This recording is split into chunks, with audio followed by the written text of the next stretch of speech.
In terms of being on the road, I'm gonna go with the night that John Cena was my wingman. That was probably one of those unreal nights for me. It was Memorial Day weekend. We were in Denver, Colorado. We had just finished shooting Raw, and we were headed to Colorado Springs the next morning.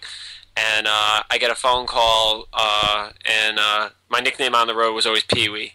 Whether or not I liked it, I was branded with that for 2.5 years on the team. And I get a call, and it's John, and he goes, Pee Wee, why are you not down at the bar right now? And meanwhile, the night before, I had been to this great bar in Denver called the Grizzly Rose with, who was there? R-Truth, Katie Lee, Lillian Garcia, and a few other people, and we ended up getting a ride back at 5:30 in the morning in the back of a pickup truck. That is a great American melting pot of people hanging out together.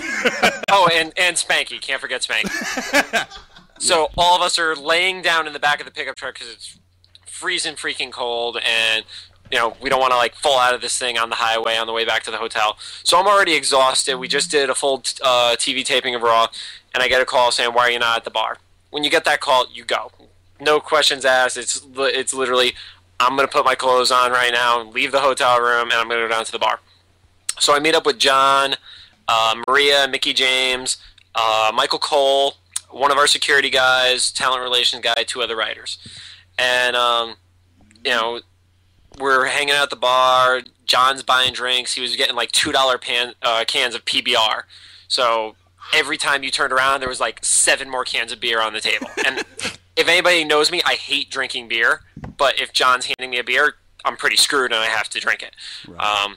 That's how it always was on the road. If any of the boys ever bought you a beer, you drank it, whether or not you liked it. They bought you a shot, you did it, whether or not you liked it.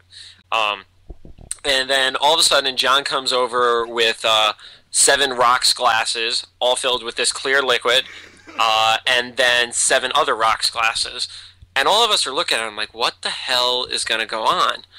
And John takes a lighter, and he lights the liquid on fire.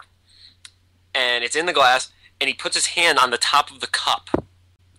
And we all jump back a little bit, did John just light his hand on fire? Turns out he was drinking Cointreau, which is a liqueur that will light on fire. And when you put your hand over the top of the cup, it'll stick to the bottom of your hand. So he picks his hand up off the table, and the cup is elevated in air, creates a vacuum, and it's sitting there. And then some girl who's walking by at the bar goes, hey, what's going on? So John just decided to give me the nod, and I'm like, okay, this turns out it looks like it's going to probably be a pretty good night. John goes on to tell this girl that I am not just a creative member. He says that I am the lead writer of Monday Night Raw. The girl has no idea what Monday Night Raw is, by the way. She goes, what are you guys, boxers? Nice. Yeah, so she was completely clueless, and to John's credit, and then Mickey and Maria both jumped in and helped me as well. As I'm talking to the girl in the middle of this whole fucked up menagerie of people. We could swear, right? Oh, fuck yeah, fucking swear. All right, cool. Just making sure. Probably should have checked before I swore, but so this isn't WWE. Maria is whispering stuff into my ear to say to this girl. It's like a bad Shakespearean play. So, one thing leads to another. I end up walking back to the hotel with this girl. We get back to the hotel room, and then probably one of the reasons that we always joked on the creative team that my sex life is like watching an American Pie movie. I don't have a condom. And I'm not going to hook up with some girl that I just met at a bar 2 hours earlier without a condom. That's just retarded. I'm not going to do that. So I say, I'll be right back. I run downstairs. I literally just pull my pants on and the closest t-shirt to me. I had no shoes on, no socks on, nothing. I run down to the front desk, and I ask this, I'd say 75, 80-year-old desk clerk where I could get one. And without skipping a beat, this guy goes, oh yeah, go up to the 3rd floor, take a right, and it's in the vending machines, E6 or something. He says it so nonchalantly, this is a question he's been asked 1,000,000 times. So I run back to the elevator. I almost sprained my ankle because they had just mopped the floor. Get into the elevator. I'm hitting the button. It's not closing fast enough. And then all of a sudden, hey, hold the elevator. It's Cena. So he looks in and he goes, Pee-wee, what the fuck are you doing here? I'm trying to get a fucking condom. He goes, where is it? I go, the third floor. And he hits the button for the third floor. Door opens. He pushes me in the hallway. He goes, go, man, go. And then the next morning, before I was even awake, text messages had been sent out, and everybody on the road knew that I hooked up the night before. So we get to the arena in Colorado Springs the next day, and in the producers meeting, all the agents are there, Vince is there, Kevin Dunn's there, and literally I think everybody in the meeting room except for Kevin Dunn knew what had happened.